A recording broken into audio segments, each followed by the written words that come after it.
I think that we'll just go with the quasi confrontational thing. And that, of course, is what happened in the last few days surrounding the Philadelphia Eagles and those who attended the White House versus didn't. And now, as many of you know, this is a very apolitical show. I don't really care to let you know how I feel about things. I just as often get smacked upside the head for being a left-leaning psycho as I do for being apparently a closeted MAGA supporter. It just happens. Happens through the show. It happens through social media. I get accused of playing both sides. So I guess that means that I typically do an okay job of maintaining the middle on the show. But can I just throw out a really huge hot take? I don't give a shit who went to the White House, who chose to play golf with Donald Trump, who chose not to go to the White House, the reasons behind why they went or didn't go. I don't care. Because I have to tell you something.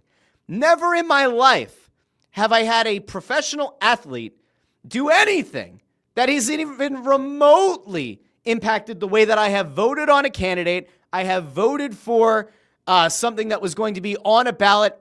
It has no impact on my life.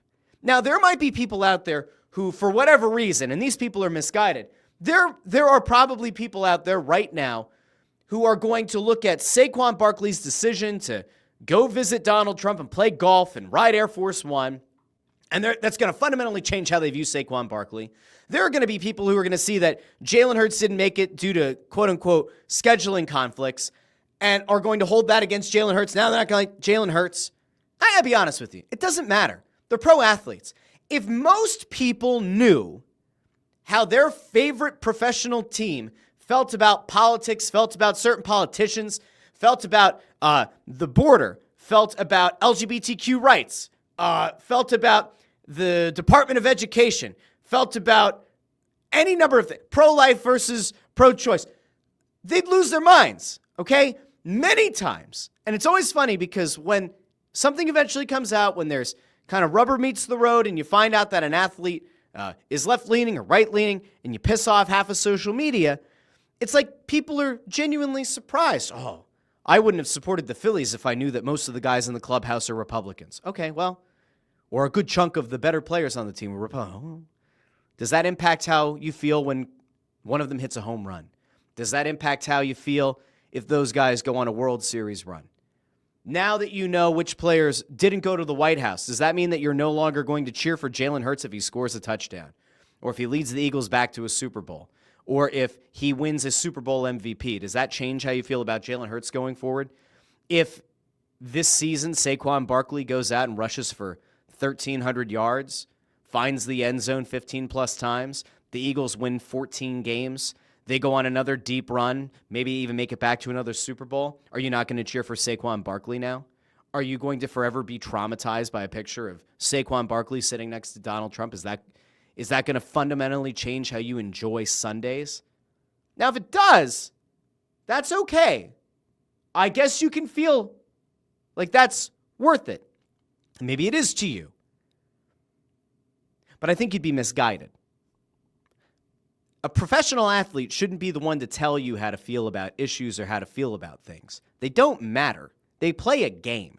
Now, they could be good human beings, and some of them might do charitable work. Some of them may sit down and do really good things for kids through the Make-A-Wish program.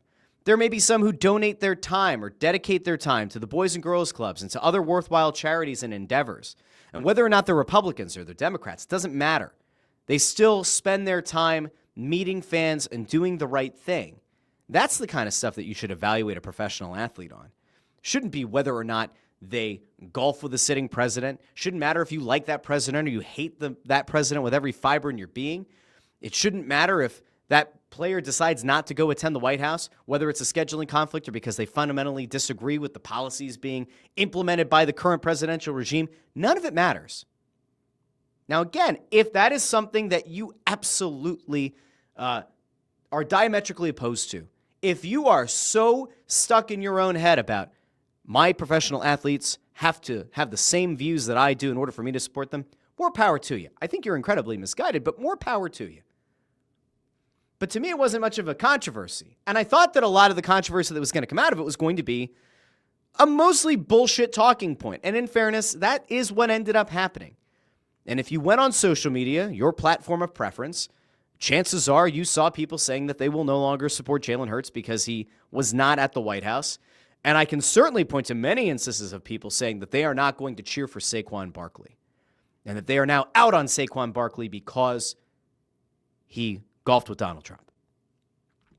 And in fairness, I could take this a little bit more macro. I could take it out of the sports world. I could take you to somebody who's very long been a left-leaning guy, if we're being fair, and we're going to just call it left-leaning, and Bill Maher recently got, crucified. Well, I shouldn't say that. It was close to Easter. He got raked over the coals in recent weeks because he went to the White House because he and Trump have a mutual friend in Kid Rock, which feels insane. And Maher went and met with him and then went on Real Time and offered his thoughts on how the human being Donald Trump interacted with him versus the guy that you see in the public light.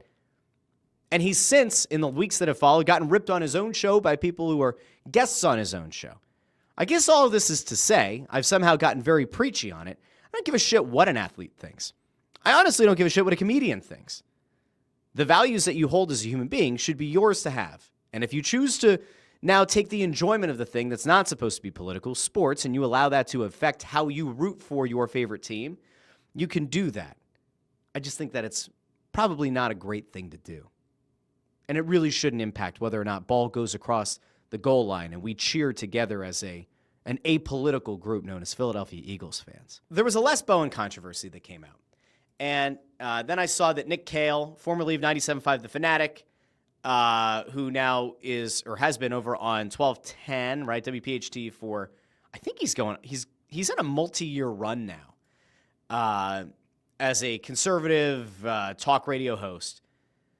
He started lobbing grenades because Les Bowen put a thing out. And the Les Bowen thing was kind of weird.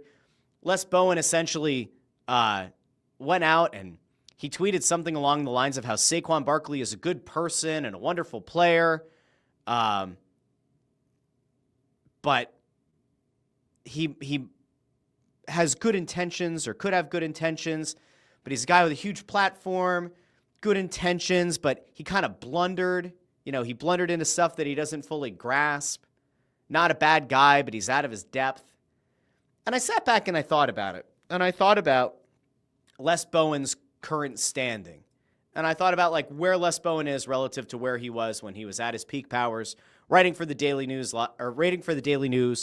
and featured nightly or close to nightly on Daily News Live. And I kind of kept coming back around to it because I don't care how athletes feel about politics. I don't care about how athletes respond to political stuff. And I certainly don't care how sports writers feel about athletes and how athletes respond to stuff. But I want to just kind of clue everybody in here on this ended up becoming its own quasi-controversy because Saquon Barkley addressed the fact that he was pictured with Donald Trump and he kind of, I wouldn't say blew it off, but here's the Saquon tweet. Let's go here first, okay? He says, LOL, some people are really upset because I played golf and flew to the White House with the president, all caps. Maybe I just respect the office, not a hard concept to understand. Just golfed with Obama not too long ago and look forward to finishing my round with Trump. Now you get out of my mentions with all this politics and have an amazing day. Laughing, crying emoji. That was Saquon's take. He recently golfed with Obama. He just got done golfing with Trump. Views it as no issue. Says respects the office. Okay. That's not enough for some. That might be too much for others. Okay, fine. Les Bowen quote tweets it and throws this out. Saquon is a good person and a wonderful player. It's tricky when people in sports with huge platforms and good intentions blunder into stuff they don't fully grasp. To me, this is Reggie White at the Wisconsin legislature level. Cluelessness, not a bad guy, but a bit out of his depth. But out of his depth, not a bit. Okay. I have a question. Why do we care what Les Bowen has to say? Why do we care what Les Bowen has to say about Saquon Barkley? Why are there 2,500 people who like this tweet, 1,800 people replying to the tweet, 389 people retweeting the tweet? I don't know. But what I can say is that from my vantage, just take it from, just as a neutral observer, do I think that it's a fair critique by Les Bowen to say that Saquon Barkley is somehow now out of his depth because he offered up to people that he's now golfed with 2 presidents and that he respects the office? No, I don't think that makes him out of his depth. Now, there have been people, and I mentioned Nick Hale a little bit ago, as being somebody who took issue with what Les Bowen had to say. There have been some that have taken the opposite stance, or have taken the stance here that Les Bowen, as an older white dude, very clearly critiquing a younger black dude about how he feels about politics or about a sitting president, is probably not a place that he should go. And the fact that he's kind of saying he's out of his depth and clueless is not a great look. You can agree with that. You could disagree with that. This became somehow a controversy, and it's really not a controversy. If somebody wants to go to the White House, more power to them. If somebody doesn't want to go to the White House, more power to them. I don't know why this matters. I don't know why people care. And I certainly don't know why. I think Les is retired, or he's like mostly retired. I don't know if he's still doing stuff with PHLY. He might be. I don't know. I don't subscribe. No offense to those people. Great people over there, but I don't subscribe.